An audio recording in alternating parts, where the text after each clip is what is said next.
And a good spiritual morning to you once again. I'm Father Cosmas. Thanks for joining me today for a quick chat and, of course, our morning cup of coffee. And it's March 14th, so I thought I'd talk a little bit today about our favorite subject, COVID.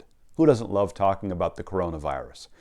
Why, Father, are you talking about COVID? We don't want to talk about that or think about it. Well, it's the 3rd year anniversary, almost to the day, maybe to the day, I don't remember, I think I've blocked it out, since we locked down the churches for COVID, at March 2020 to March 2023. I feel like I lost a year in there somewhere. But believe it or not, it's been 3 years. And we have to talk about that. Well, why do we have to talk about that? Because there are still people who can't come back to church, or won't come back to church, or haven't come back to church.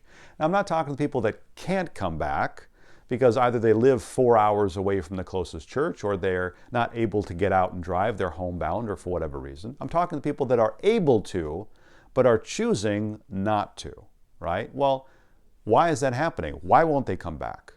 Why should they come back?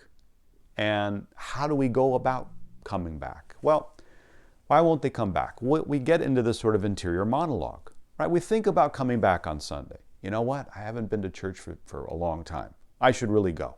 Yeah, it would be good. I'm going to go. Well, and, I never really went that much before COVID, so it's not that big of a difference. And still a good person. I'm a good person.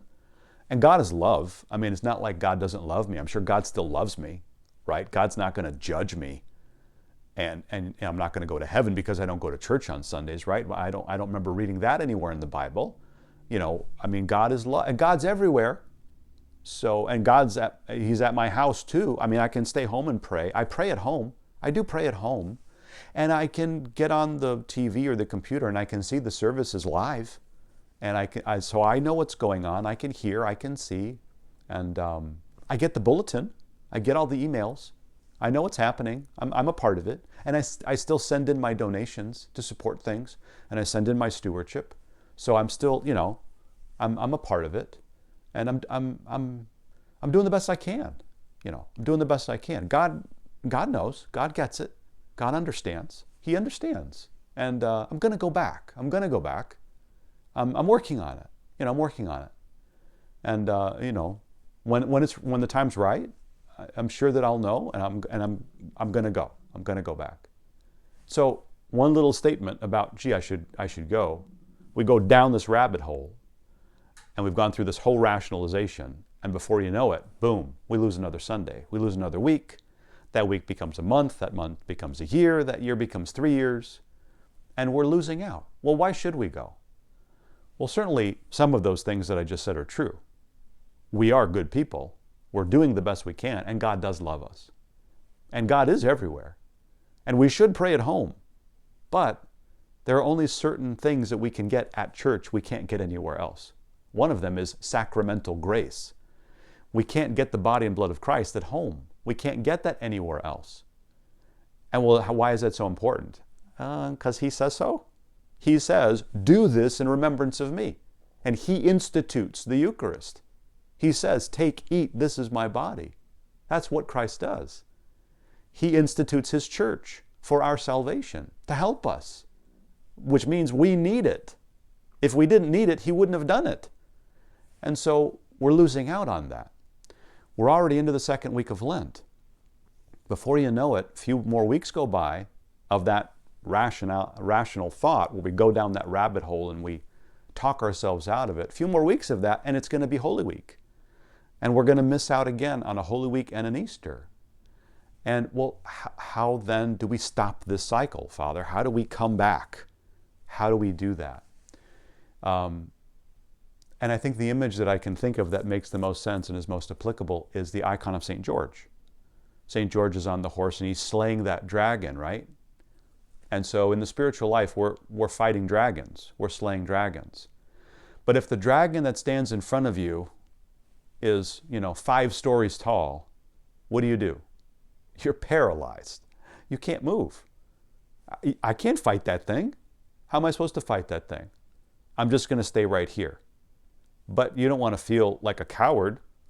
So what are you going to say? Well, how am I supposed to? It breathes fire. It's got armor. Look at the size of its teeth. I don't have any real weapons. What am I going to do? I can't fight that thing. I can't kill that thing. I'm going to stay right here and hope that it doesn't attack me. We get paralyzed and we don't move because we're trying to take on something that's beyond us. You can't slay that dragon. That's fine. That's okay. Why don't we pick a dragon this big that we can slay? Don't think about the whole process of coming back.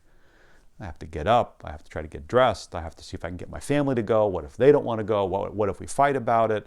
I'm going to try to get there. What if I'm not on time? What if I'm late? So I walk in and I'm late and I get dirty looks in the narthex, and then I try to go in and sit down, and where I always sat, I haven't been there for a while, so someone's sitting in my spot.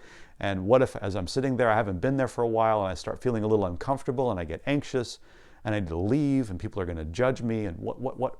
I just forget it. That's that dragon that's too big to slay. Pick a little one that you know you can just sort of kill easily. Just try to get up on Sunday and see if you can get dressed. Just try to get in the car and see if it'll drive itself to the church, to the parking lot. See if you can get out of the car. See if you can make it in the building. See if you can light a candle in the narthex and say a prayer. See if you can step inside the church. You don't have to worry about sitting in your spot. Don't sit down at all. Just stand in the back. Stand for a few minutes. See if it's okay. If you feel anxious, step outside. It's okay. Come back in. Do what you need to do. Make a little effort. Make a little step. Make a little progress. Slay a dragon that is small enough for you to know, I can kill that. And then I can take on a bigger one. And a bigger one. And before you know it, if you start thinking this way now, in 6 weeks, you'll be back in time for Holy Week. We'll be here. You'll be in full force again. You'll be slaying those huge dragons again. But you've got to start somewhere and start small. And you have to believe that you have the strength to do it. You do. You're stronger than you think. You can do it. You have to come back.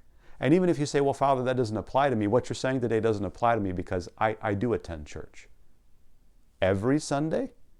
Not most Sundays. Not quite a bit. Every Sunday? And it's Lent. What about Compline on Monday nights? What about Presanctified on Wednesday night? What about Salutations on Friday night? You're attending all of those services? Or are you trying to fight a dragon that also you're losing out on? Well, I'm there most times, 2-3 Sundays a month. That's good enough, right? You can do better too. You're capable of more. You're stronger than you think. Try. Try to push forward a little bit and do the best that you can. And if we all can do that, we move forward in the spiritual life. We'll accomplish more in the spiritual life. We'll get more out of it. We'll be benefiting from it. And before you know it, we'll be closer and closer to Christ as we approach His passion, His crucifixion, and His resurrection. We'll get closer and closer, and we'll do that each and every day. Amen.